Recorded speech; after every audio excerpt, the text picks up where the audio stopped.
தேவனுடைய நாமம் மகிமைப்படுவதாக. வேதத்தில் நான் வாசிக்கிறோம். 1 யோவான் 3 அதிகாரம் 9 தேவனால் பிறந்த எவனும் பாவம் செய்யான், ஏனெனில் அவருடைய வித்து அவனுக்குள் தரித்திருக்கிறது. அவன் தேவனால் பிறந்தபடியினால் பாவம் செய்ய மாட்டான் என்று கர்த்தருடைய வார்த்தை தெளிவாக கூறுகிறது. ஆம் பிரியமானவர்களே, தேவனால் பிறந்த எவனும் பாவம் செய்யான்.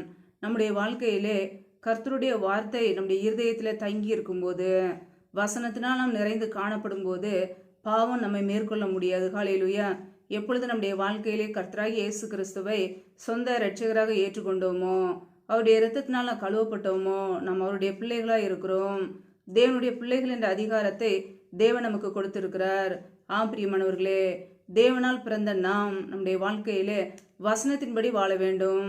வசனம் நம்முடைய இருதயத்துக்குள்ளே காணப்பட வேண்டும். இரவும் பகலும் கர்த்தருடைய வார்த்தைகளை வாசிக்க வேண்டும், தியானிக்க வேண்டும். அந்த வசனத்தின்படி வாழும்போது எந்த பாவங்களோ எந்த இச்சைகளோ நம்மை மேற்கொள்ள முடியாது. ஹல்லேலூயா. இந்த உலக பாவங்களுக்கு, உலக இச்சைகளுக்கு விலகி நம்மை நாம் காத்து கொள்ள முடியும். ஆம் பிரியமானவர்களே, உலகமும் அதன் இச்சையும் ஒளிந்து போகும். ஆனால் தேவ சித்தத்தை செய்கிறவர்களே என்றென்றைக்கும் நிலையான நித்திய ஜீவனை பெற்றுக்கொள்வார்கள். நம் இயேசு கிறிஸ்துவின் இரத்தத்தினால் கழுவப்பட்டவர்களாய் அவருடைய பிள்ளைகளாய் வாழ வேண்டும். ஒவ்வொரு நாளும் வேதத்தை வாசிக்க வேண்டும், தியானிக்க வேண்டும், அந்த வார்த்தையிலே நிலைத்திருக்க வேண்டும். ஹல்லேலூயா. அப்பொழுது இந்த உலக பாவங்களுக்கு, உலக இச்சைகளுக்கு, உலக துன்மார்க்க ஜீவியங்களுக்கு விலகி காத்து கொள்ள முடியும். வசனத்தினால் நிறைந்த ஒரு வாழ்க்கை வாழ்வோம். வசனத்தினால் மறுபடியும் ஜெனிப்பிக்கப்பட்டவர்களாய் வாழ்வோம். கர்த்தர் நம்மோடு கூட இருந்து பெரிய காரியங்களை செய்வார். ஹல்லேலூயா.